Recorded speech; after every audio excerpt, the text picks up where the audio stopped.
Prostate ഗ്രന്ഥിയുടെ വീക്കവും ചികിത്സയും ഇതേക്കുറിച്ചാണ് ഇന്നത്തെ ഫാമിലി ഡോക്ടർ സംസാരിക്കാൻ പോകുന്നത്. കൊച്ചി VPS ലെക്ഷർ ഹോസ്പിറ്റലിലെ യൂറോളജി വിഭാഗം associate consultant doctor Adil Abdulla സംസാരിക്കുന്നു. Family doctor supported by VPS leisure.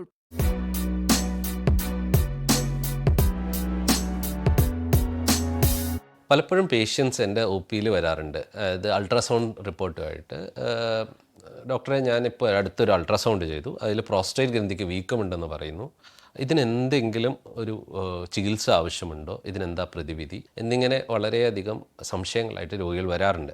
Prostate എന്ന് പറഞ്ഞ ഗ്രന്ഥി അത് പുരുഷന്മാർക്ക് മൂത്രസഞ്ചിയുടെ താഴ്ഭാഗത്തായിട്ട് മൂത്രനാളിയുടെ ഇരുഭാഗങ്ങളിലായിട്ടാണ് കാണുന്ന ഒരു ഗ്രന്ഥിയാണ്. അത് നമുക്ക് പുറത്തുനിന്ന് കാണാൻ പറ്റാത്തൊരു അവയവമാണ്. ഒരു 50-55 വയസ്സ് കഴിയുമ്പോൾ ഈ ഗ്രന്ഥിക്ക് സാധാരണമായി ഒരു വീക്കമുണ്ടാകാറുണ്ട്. അത് ഗ്രന്ഥിയുടെ നോർമലായിട്ടുള്ള ഒരു വളർച്ചയുടെ ഭാഗമായിട്ട് അത് മൂത്രനാളിൻ്റെ ഉള്ളിലേക്കും ഒരുപക്ഷെ മൂത്രസഞ്ചിയുടെ ഉള്ളിലേക്കും വളരാറുണ്ട്. അങ്ങനെ വരുമ്പോൾ ആണ് ഈ പ്രോസ്റ്റേറ്റിൻ്റെ ലക്ഷണങ്ങൾ കാണുന്നത്. കോമൺ ആയിട്ട് ചെയ്യുന്ന ഒരു ടെസ്റ്റാണ് യൂറോഫ്ലോമെട്രി. യൂറോഫ്ലോമെട്രി എന്ന് പറഞ്ഞാൽ പേഷ്യൻറ്റിനെ നമ്മൾ ഒരു മെഷീനിലേക്ക് മൂത്രമൊഴിപ്പിക്കുന്നു. മൂത്രത്തിൻ്റെ സ്പീഡും അതിൻ്റെ സ്പീഡിൻ്റെ ഘടനയും ഫ്ലോയിൻ്റെ ഘടനയും നോക്കിയിട്ട് പ്രോസ്റ്റേറ്റിന് എന്തോരം ബ്ലോക്ക് ഉണ്ട് എന്ന് പറയുന്ന ഒരു ടെസ്റ്റാണ്.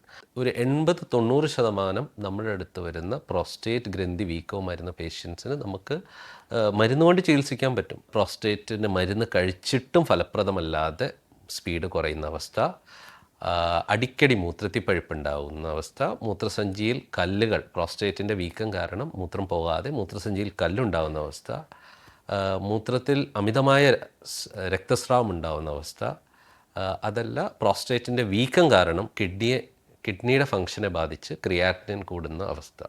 എന്നീ അവസ്ഥകളിൽ നമ്മൾ പ്രോസ്റ്റേറ്റിന് ഒരു പ്രൊസീജിയർ ചെയ്ത് പ്രോസ്റ്റേറ്റിനെ ചുരുക്കേണ്ടതായിട്ട് വരും. മുമ്പ് നമ്മൾ പ്രോസ്റ്റേറ്റിന് ചെയ്തിരുന്നത് TURP എന്നുള്ള പ്രൊസീജിയറായിരുന്നു. അതായത് നമ്മൾ ക്യാമറ കടത്തി ഉള്ളിൽ പോയി പ്രോസ്റ്റേറ്റ് കണ്ട് അത് ചരണ്ടിക്കളയുന്ന ഒരു പ്രൊസീജിയറായിരുന്നു. ഇപ്പോൾ നമ്മൾ ലേറ്റസ്റ്റ് ആയിട്ട് ചെയ്യുന്നത് റിസം അഥവാ വാട്ടർ വേപ്പർ തെറാപ്പി എന്നുള്ള ഇതാണ്. ക്യാമറ കടത്തി ഉള്ളിൽ പോയി പ്രോസ്റ്റേറ്റ് കണ്ട് അതിന് നീരാവി ഇഞ്ചെക്റ്റ് ചെയ്ത് പ്രോസ്റ്റേറ്റിനെ ചുരുക്കുന്ന ഒരു പ്രൊസീജിയറാണ്.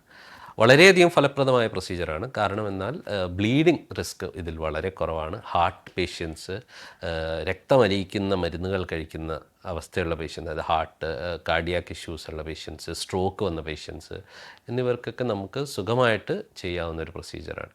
വളരെ അധികം കോംപ്ലിക്കേഷൻ കുറഞ്ഞത് കൊണ്ട് അടുത്ത ദിവസമോ പേഷ്യൻറ്റിനെ നമുക്ക് ഡിസ്ചാർജ് ചെയ്യാവുന്നതാണ്.